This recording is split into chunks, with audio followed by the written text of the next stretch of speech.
हम अक्सर चुनावों को सिर्फ सियासत के चश्मे से देखते हैं, लेकिन असल में ये शासन के लिए डेटा इंजीनियरिंग है।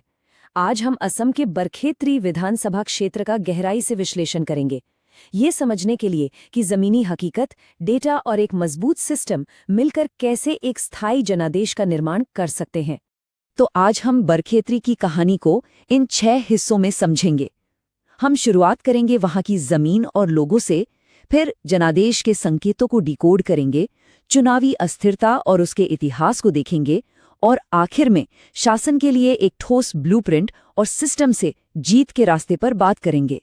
किसी भी जगह की राजनीति को समझने के लिए सबसे पहले वहां की मिट्टी को, वहां के लोगों को समझना पड़ता है, क्योंकि आंकड़े तो बस उसी जमीन पे उगने वाली कहानी को बयां करते हैं। ये है बरखेत्री, असम की जीवन रेखा, ब्रह्मपुत्र नदी की घाटी में बसा हुआ। और ये नदी सिर्फ पानी का बहाव नहीं है, ये यहाँ के लोगों की किस्मत लिखती है। एक तरफ जमीन को सोना बनाती है, तो दूसरी तरफ हर साल तबाही का डर भी लाती है। यही वो कश्मकश है जो यहाँ की जिंदगी को परिभाषित करती है। यहाँ ज्यादातर लोगों की जिंदगी खेती बाड़ी और चाय बागानों के आसपास घूमती है, और हर साल मानसून के साथ एक डर भी आता है, बाढ़ का डर, जो सिर्फ फसलें ही नहीं बल्कि लोगों के जरूरी कागजात, उनके भविष्य की उम्मीदें, सब कुछ बहा ले जाता है। और यहीं पर एनआरसी और सीएए जैसे बड़े राष्ट्रीय मुद्दे जमीनी मुद्दे बन जाते हैं। लेकिन दिन के आखिर में वोट का फैसला तो इस बात पर ही होता है कि सड़क कौन बनवाएगा, स्कूल में मास्टर जी होंगे या नहीं, अस्पताल में इलाज मिलेगा क्या। ये यहाँ के हर दूसरे घर की आवाज हो सकती है। जब बाढ़ आती है तो एनआरसी के लिए जरूरी कागजात भी पानी में बह जाते हैं। तो ये सिर्फ एक कुदरती आफत नहीं रह जाती, ये नागरिकता का संकट बन जाती है। और ये सवाल, क्या कोई सुन रहा है, ये सीधा सीधा शासन की जवाबदेही पर है। चलिए अब जमीन से उठकर आंकड़ों की तरफ चलते हैं। 2021 के चुनाव नतीजे हमें 3 बहुत साफ इशारे देते हैं, जो बरखेत्री की पूरी राजनीतिक तस्वीर को खोल कर रख देते हैं। पहला और सबसे जरूरी संकेत, जीत का अंतर सिर्फ 4054 वोट। ये कोई बड़ी जीत नहीं है, बिल्कुल नहीं। ये एक रेजर थिन मार्जिन है। ये दिखाता है कि सीट कितनी ज्यादा अस्थिर है। हवा का रुख जरा सा भी बदला और नतीजा पलट जाएगा। अब जरा इस वोट शेयर को देखिए। कांग्रेस 49.46%, बीजेपी 47.13%। फर्क कितना, सिर्फ 2.33% का। मतलब हर 100 में से सिर्फ 2 या 3 लोगों ने हार जीत का फैसला किया। मुकाबला इतना करीबी था। दूसरा इशारा, यहाँ का वोटर टर्नआउट 88% से भी ज्यादा। इसका क्या मतलब है? इसका मतलब है कि बरखेत्री के लोग, यहाँ के मतदाता, खामोश नहीं बैठते, वो जागरूक हैं, वो वोट करने आते हैं। और जब इतना हाई टर्नआउट हो तो हर एक वोट की कीमत कई गुना बढ़ जाती है। और तीसरा और आखिरी संकेत ये है कि अब बरखेत्री में लड़ाई बिखरी हुई नहीं है, आमने सामने की टक्कर है 2 बड़ी राष्ट्रीय पार्टियों के बीच। और जब लड़ाई ऐसी सीधी हो जाती है तो कैंडिडेट के चेहरे से ज्यादा पार्टी के संगठन का सिस्टम, उसकी जमीनी ताकत ज्यादा मायने रखती है। तो सवाल उठता है कि आखिर ये मुकाबला इतना करीबी हुआ क्यों? इसका जवाब, जैसा मैंने कहा, किसी एक नेता में नहीं बल्कि दोनों तरफ के सिस्टम्स में है, उनकी ताकतों में और उनकी कमजोरियों में। चलिए इसकी एनाटॉमी को समझते हैं। 2021 की लड़ाई असल में एक क्लासिक केस था। एक तरफ थी कांग्रेस, जिनकी सबसे बड़ी ताकत थे उनके उम्मीदवार डॉक्टर दिगंता बर्मन, उनकी अपनी पहचान, लोगों का उन पर विश्वास। और दूसरी तरफ थी बीजेपी, जिनकी सबसे बड़ी ताकत थी उनकी मशीन, उनका संगठन, एक मजबूत, अनुशासित और अच्छी तरह से संसाधन युक्त जमीनी सिस्टम। तो ये लड़ाई एक शख्सियत और एक सिस्टम के बीच थी। लेकिन जीत के बावजूद कांग्रेस के सिस्टम में कुछ साफ कमजोरियां दिखाई दे रही थीं। उनका जो पारंपरिक कैडर नेटवर्क था, वो अब पुराना हो रहा था। जमीन पर उनके ऑपरेशंस उनके विरोधी के मुकाबले कमजोर थे। डिजिटल कम्युनिकेशन में वो पीछे थे, और संसाधनों के लिए वो राज्य और राष्ट्रीय पार्टी पर बहुत ज्यादा निर्भर थे। ये वो दरारें हैं जिन पर काम करना जरूरी है। इस पूरे विश्लेषण के बीच एक मूल बात हमें याद रखनी चाहिए, हमारे संविधान का मूल्य, जो हर आवाज को, हर नागरिक को गरिमा देता है। लेकिन इस अधिकार के साथ एक जिम्मेदारी भी आती है कि हमारी जो सार्वजनिक बहस हो वो जानकारी पर आधारित हो और सम्मानजनक हो। एक स्वस्थ लोकतंत्र की नींव यही है।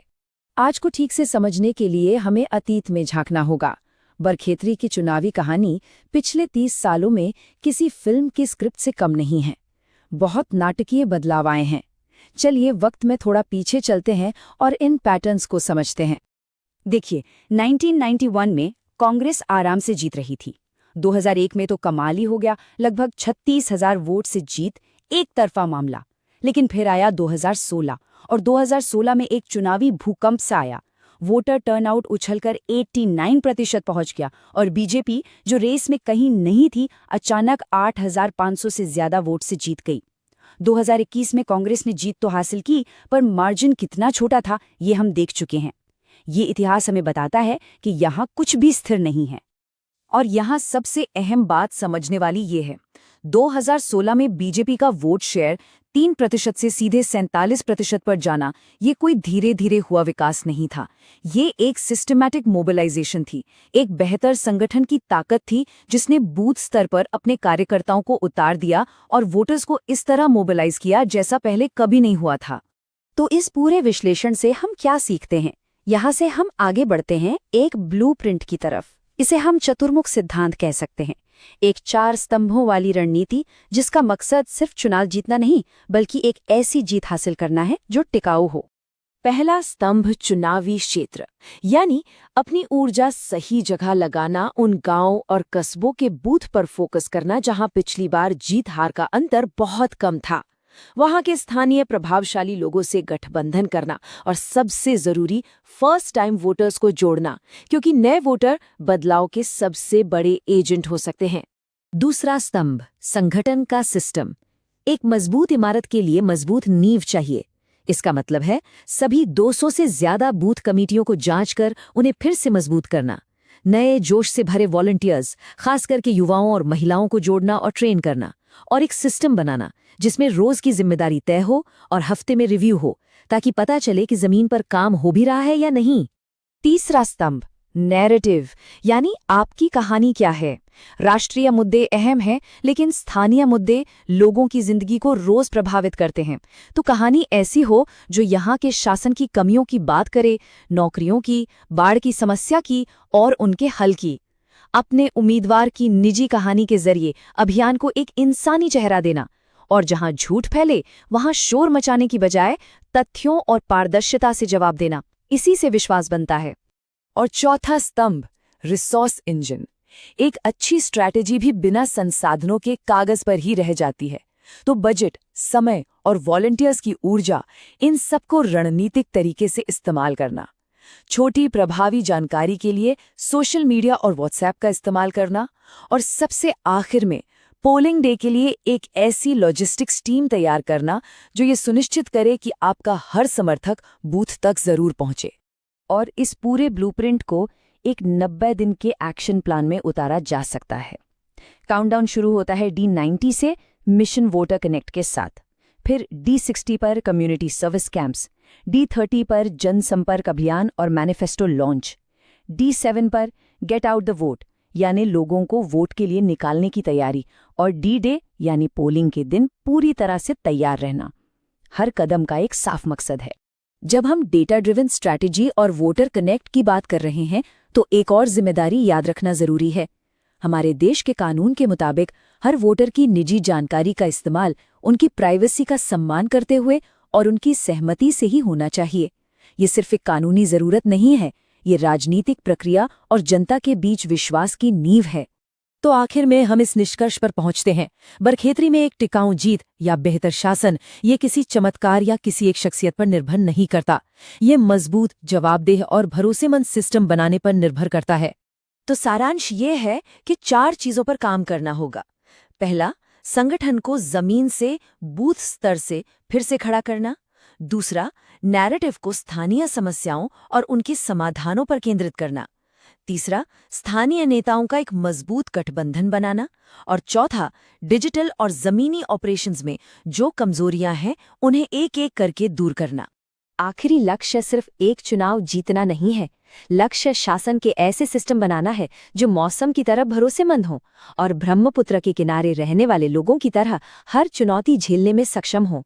एक ऐसा सिस्टम जो सुनता है, जवाब देता है और लोगों की जिंदगी में सचमुच कोई बेहतर बदलाव लाता है। यदि आप एक जन केंद्रित नेता बनना चाहते हैं और अपने निर्वाचन क्षेत्र का उत्थान करना चाहते हैं, तो blueprintstrategies.ai से mgr@blueprintstrategies.ai पर संपर्क करें या 08042041602 पर कॉल करें। राजनीति से परे उद्देश्य।